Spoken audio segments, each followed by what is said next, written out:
What's going on, everybody, and welcome back to the best damn YouTube channel in the multiverse, King Lister TV. As I've stated here before on the channel before, one of my all-time favorite shows is the show Arrow.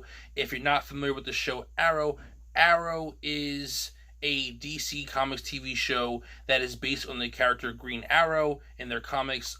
It's on the CW television network, and it launched the entire CW Arrowverse, is what we call it, which includes The Flash, Legends of Tomorrow, Supergirl, Black Lightning, and now Batwoman. Obviously, you probably know a little bit about Arrow if you clicked on this video to watch it. I told you guys I wanted to do I've been rewatching the series because the final season comes out this year. And I really wanted to just rewatch the series, get caught up, refresh it, give it, one last run through to kind of take it all in before the final 10 episodes starts. So I've been rewatching and I said, why not, put out a video on YouTube of my thoughts of each season, breaking it down. These videos won't be too long. It's just gonna give my, my top 3 characters, side characters, and bottom 3 characters, my thoughts on the big bad for the season, etc., etc., etc. Here you see I have my Felicity Smoke, who's a character on Arrow. She's still in the box, and I got my little Oliver Queen Green Arrow over here. You have failed the city. That was a terrible, terrible Oliver Queen voice there. Okay, anyways, so Arrow Season 1, which came out in 2012. I'm going to be honest with you guys right now, every season of the show, Stephen Amell's Oliver Queen is my favorite character, so I'm not ever going to include him in the top 3 favorite characters or bottom 3 characters, so pretty much all the characters who I put my top 3 and bottom 3 will be side characters, okay? So let's get straight into it. The top 3 characters for side characters for Arrow, for me personally, for Season 1. Number 1 was Diggle, John Diggle. John Diggle is the first person that Oliver decides to trust with his secret about who he is.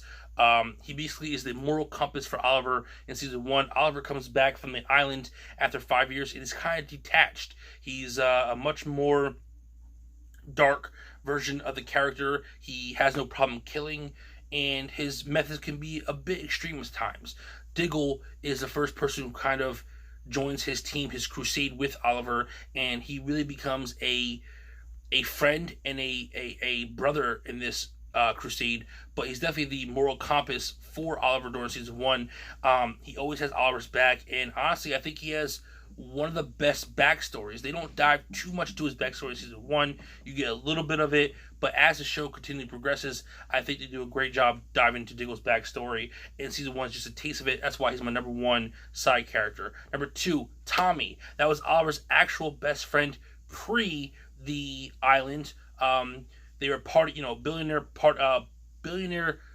playboy party boys who did nothing but get run-ins with the law and sleep with different women, etc., etc., etc. Tommy also has a very good arc in Season 1. He goes from obviously the party boy to he loses his dad takes away his money, and he basically is forced to become a self-made businessman, and he starts to kind of really grow as a character and as a person. You see this. He falls in love with a character who I'm going to mention in a second, and all this stuff goes his way, and then until eventually something happens where he reverts back and kind of goes to work for his dad. That doesn't last long because his dad is, well, you'll see in a second. And he also becomes the reason for Oliver's no-killing rule. Towards the end of the season, Season 1, Tommy does die, spoiler alert, and Oliver then vows to never kill again to honor his best friend's memory.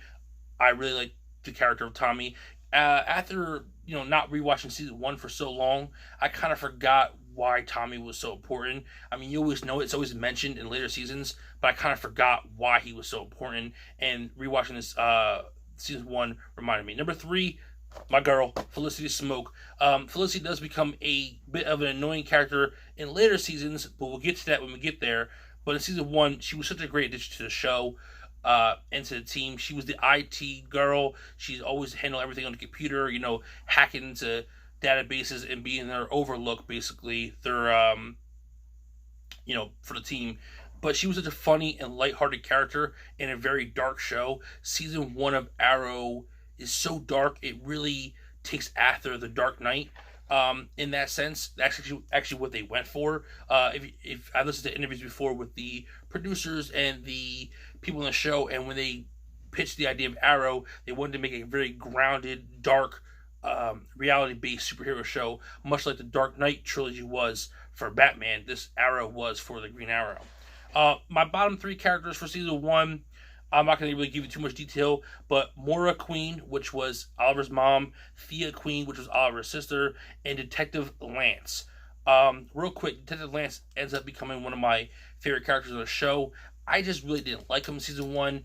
I know he was obviously a grief-stricken father, having lost one of his daughters, and he had an alcohol problem, but he was just he just really, I don't know. I really didn't like him too much in season one. Maybe the first half of season one. The back half he wasn't too bad. That's why he made number 3. But Moira and Thea, which are his mom and sister, Oliver's the main character's mom and sister, they're just such annoying characters in the first season.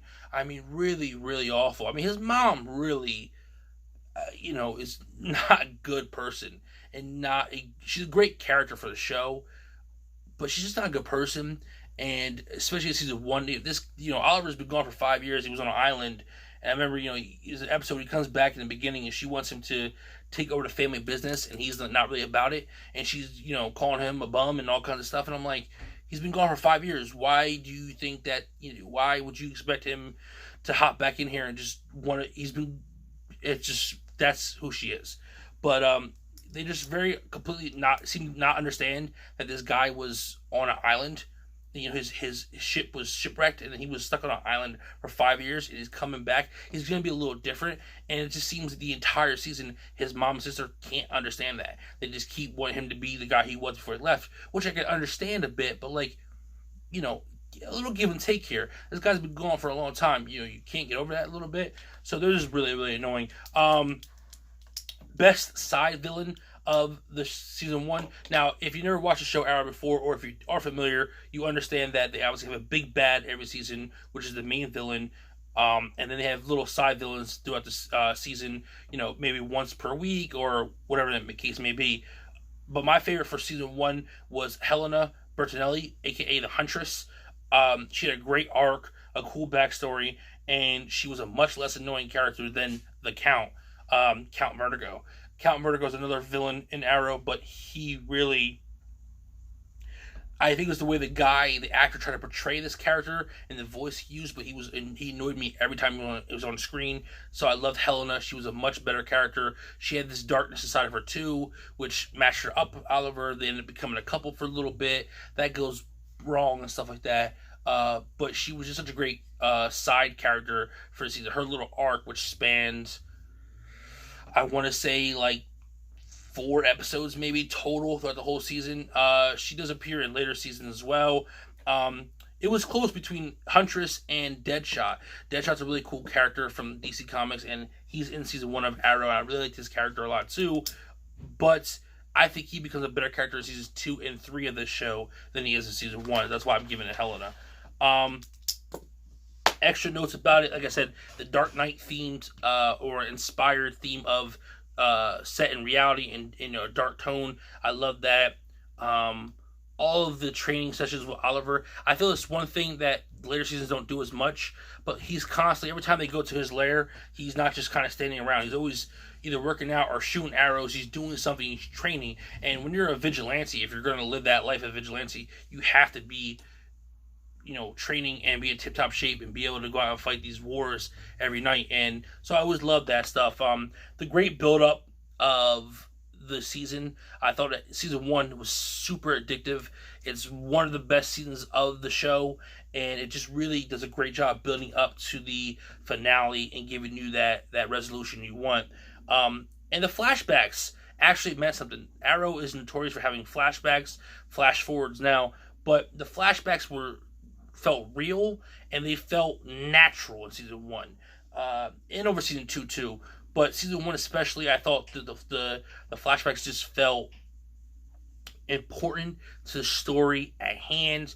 It felt important to the overall arc of the show. It felt important to the arc of Oliver. I really, really, really, really liked it. And lastly, touching on the big bad of the season, Malcolm Merlyn, who is the father of Tommy Merlin, Oliver's best friend. He is a dark archer in the show. He really is not around at all until mid-season, probably about episode 8 or 9. Well, 9 he officially makes his debut, but I think he makes his debut in the show around episode 6 or 7, but he's a really minor character until episode 9 when he fights Arrow for the first time, and then in the back half they really do a lot of stuff. You know, he beats Oliver twice until Oliver finally eventually beats him. You know, he actually partly succeeded with his plan to destroy part of the city. He was a great character, man. I really liked Malcolm Merlin in season 1, and he obviously is a villain. If you're familiar with Arrow, you know he's a villain throughout the show. Great character. He's not my favorite villain, big bad of the season. Once we go through this all, and you watch all these videos of all my breakdowns of the seasons, you'll know my thoughts fully on who my favorite big bad is. But he is not. But he was really good. I mean, honestly, if I had to give it a 1 to 10 rating, I'd probably give season 1 a solid 8.5, probably, in terms of, you know, quality of the show. I really love season 1. Season 2 is a little better, which I'll be posting that video on Wednesday, by the way, just a heads up. But yeah, season 1 is really good, man. I hope I didn't spoil it too much. If you don't really know about Arrow and you're just watching my video, if you do know about Arrow, you know all this stuff already. If you haven't watched Arrow, even though I spoiled a little bit for you, you should really check it out, man. There are 7 seasons on Netflix, man. The final season, season 8, starts in October.